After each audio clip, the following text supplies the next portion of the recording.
Oh, at the edge of each ocean, you'll always find beaches. Beautiful, glorious, glorious beaches.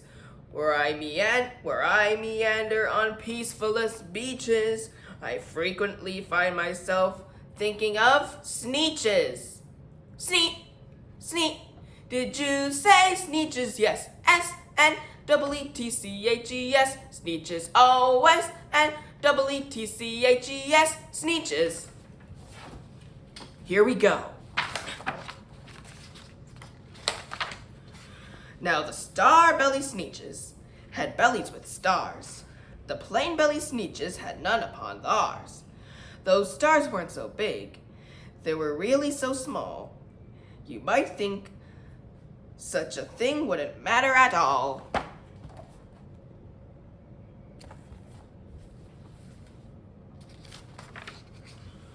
But because they had stars, all the star-belly Sneetches would brag we're the best kind of Sneetch on the beaches. With their snoots in the air, they would sniff and they'd snort. Will have nothing to do with the plain-belly sort. And whenever they met some, when they were out walking, they'd hike right on past them without even talking.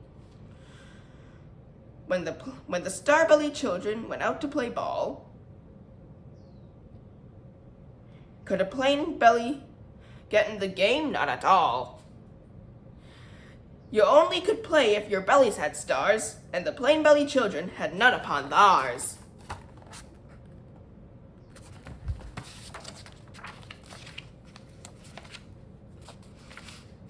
When the star-belly Sneetches had Frankfurter roasts, or picnics or parties or marshmallow toasts, they never invited the plain-belly Sneetches.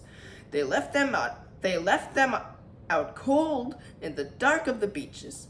They kept them away, never let them come near, and that's how they treated them year after year.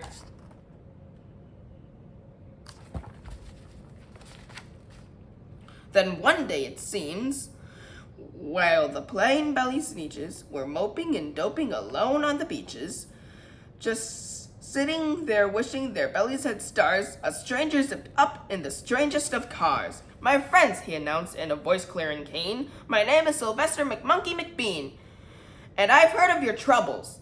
I heard you're unhappy, but I can fix that. I'm the fix-it-up chappie.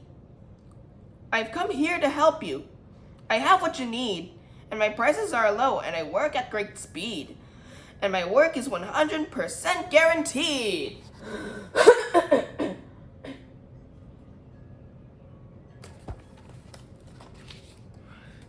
Then quickly Sylvester McMonkey McBean put together a very peculiar machine, and he said, "You want stars like a star-belly Sneetch?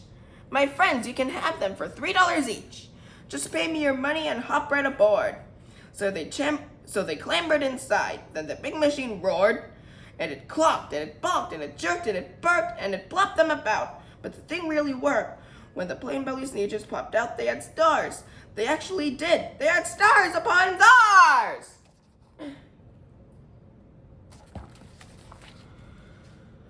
Then they yelled at the ones who had stars at the start.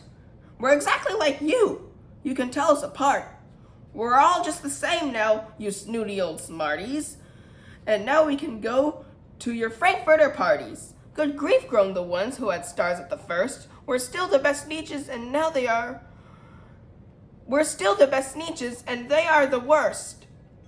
But now how in the world will we know," they all frowned, "if which kind is what, or the other way round?"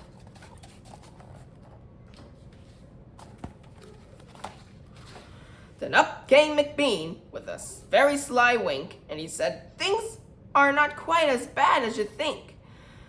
So you don't know who's who. That is perfectly true. But come with me, friends. Do you know what I'll do? I'll make you again the best Sneetches on beaches, and all it will cost you is $10 each."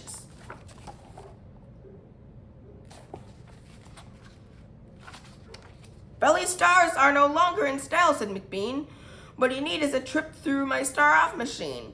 This wondrous contraption will take off your stars, and you won't look like Sneetches who have them on theirs." And that handy machine, working very precisely, removed all the stars removed all the stars from their tummies quite nicely.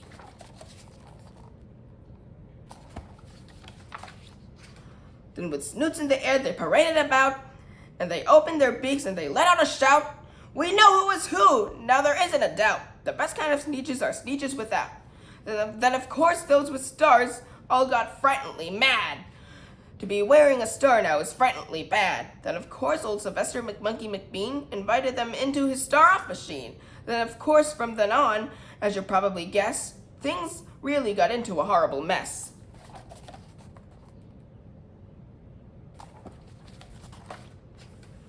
All the rest of that day on those wild screaming beaches, the fix-it-up chappie kept fixing up Sneetches. Off again, on again, in again, out again. Through the machines they raced round and about again, changing their stars every minute or two.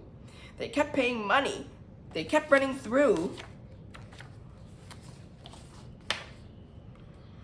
Until neither the plane nor the Starbellies knew whether this one was that one, or that one was this one, or which one was what one, or what one was who.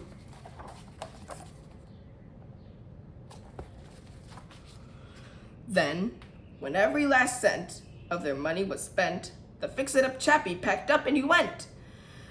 And he left as he drove in his car up the beach. Ha! They never will learn. No, you can't teach a Sneetch.